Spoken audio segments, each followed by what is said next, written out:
First up, fresh protests in Srinagar and the rest of Kashmir Valley is now tense. A little while back, violent protests broke out in Srinagar's Hazrat Bal area. The protests broke out soon after Eid prayers and following a Lal Chowk Chalo call by the Mirwais. Some worshippers turned violent, attacking police posts and barracks. The police were forced to fire in the air to disperse the crowd. Thankfully, no one was injured, but there have been protests in other parts of Srinagar subsequently. Protests on at Sonwar and at Lal Chowk, where a mob turned violent and attacked the historic Ghantaghar, trying to damage the stone building. The mob was protesting the recent killings in the valley, which is 69 people have died. Mufti Islah reporting on the latest from Srinagar. Mufti, we know that the Eid prayers themselves went off peacefully, and then the Mirwais, when he addressed the worshippers, spoke about marching to Lal Chowk as a means to protest. Did he actually incite violence? Well, that is what police claims. In fact, police has now issued a statement saying that both Hurriyat G, that is the Gilani group, and Mirwais, they incited people. What happened at Hazrat Bal first was that Hurriyat Gilani leaders, they addressed the people, and later, although they told them to disperse peacefully, but the mob really turned violent and turned its ire on the Muslim Awqaf Trust building, setting it on the fire. They also gutted some of the structures housing policemen. However, police did observe restraint, fired in the air. However, no one was lucky, but the firing, we told, continued for 5 to 6 minutes. Our police is saying that they exhibited maximum restraint. Later, some half an hour later, they assembled at the historic Ghantaghar, where they knocked out the foundation stone, which had the name bearing Omar Abdullah, and really turning their anger on this. They also damaged some of the portions of the clock tower called as Ghantaghar. And there, as we speak, Parul, now there's some 2,000 to 3,000 people who have assembled. They're waiting for Mirwais. Mirwais has, in fact, started a rally from Eidgah.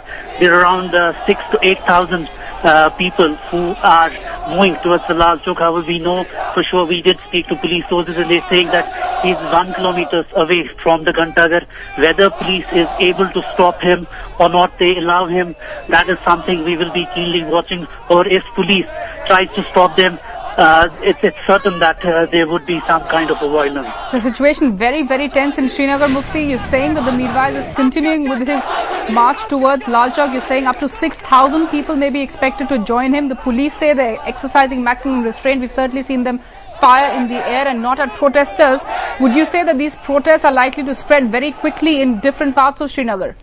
Well, yes. In fact, when we were speaking from the TRC grounds earlier today, their protests were, in fact, small protests were taking place. People really moving towards the TRC ground and later to the Eidgah ground, where around more than 1 lakh people assembled and said Eid prayers.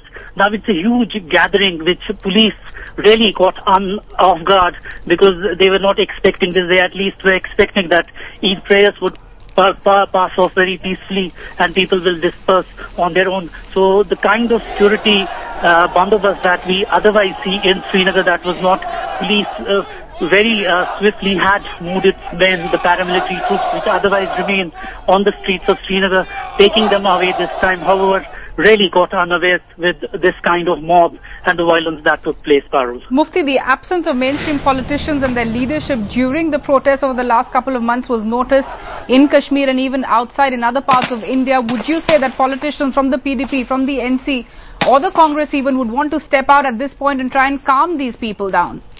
Well, that is a very difficult proposition. We have already been speaking to these leaders. In fact, Omar Abdullah, who wants to say his Eid prayers at Hazrat Bal Shrine, however, we are learning from sources that he was not allowed by the security because they had got some intelligence inputs that people might attack his cavalcade out there. So Omar really postponing his and saying the Eid Namaz at Sonwar, the mosque out there, and really moving quickly into his place.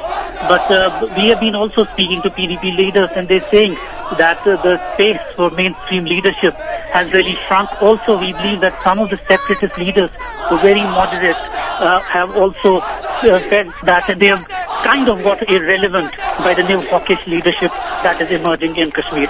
That is a valid point, Mufti. The centre should be worried. Young men turning violent after Eid prayers, that's not routine for the valley. The mood does look like it's turning militant. In this case, it's ironic that the centre should have announced some sort of an Eid political package that has been delayed as well. It's not good news for the moment coming from the Kashmir Valley. The centre will need to take note of these developments, and the tension is still there in Srinagar.